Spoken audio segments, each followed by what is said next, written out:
નમસ્કાર ખેડૂત મિત્રો. તો આજે આપણે હાલની ખેતી પરિસ્થિતિની વાત કરીએ તો હાલમાં ખેડૂતો પોતાના પાકમાં સારું ઉત્પાદન લેવા માટે પુષ્કળ પ્રમાણમાં રાસાયણિક ખાતરો અને દવાનો ઉપયોગ કરતા હોય છે. હવે જાણે અજાણે આવા રાસાયણિક ખાતર અને દવાના ઉપયોગથી ખેડૂત પોતે પોતાનું જ નુકસાન કરી રહ્યા છે. કેવી રીતે?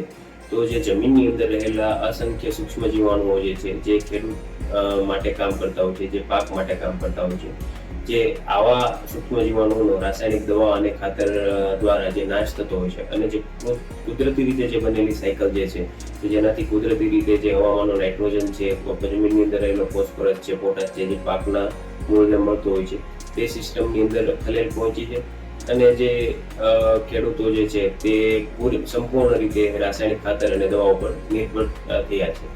તો ખેડૂતને એક પ્રશ્ન એ પણ મૂંઝવતો હોય છે કે જો તે પોતાના ખેતર પર રાસાયણિક ખાતર અને દવાનો ઉપયોગ ઘટાડે તો તેમના પાકમાં ઉત્પાદનની અંદર ભારે નુકસાન થવાની શક્યતા છે. તો ખેડૂત મિત્રો, હવે એના વિકલ્પ સ્વરૂપે અમે હરેકૃષ્ણ ફાર્મટેક દ્વારા એવા ખાતરો લઈને આવ્યા છે કે જે 100% ઓર્ગેનિક, ગાય આધારિત અને રાસાયણિક ખાતરને સમકક્ષ રિઝલ્ટ હોય અથવા તો રાસાયણિક ખાતરથી પણ સારું રિઝલ્ટ આપે તેવા ખાતર લઈને આવ્યા છે. જેમ કે અમારું પાવર ગ્રોથ દાણાદાર છે, નેચર ગ્રોથ દાણાદાર છે, બાયોગ્રીન છે, ન્યુટ્રી ગ્રોથ ખાતર છે.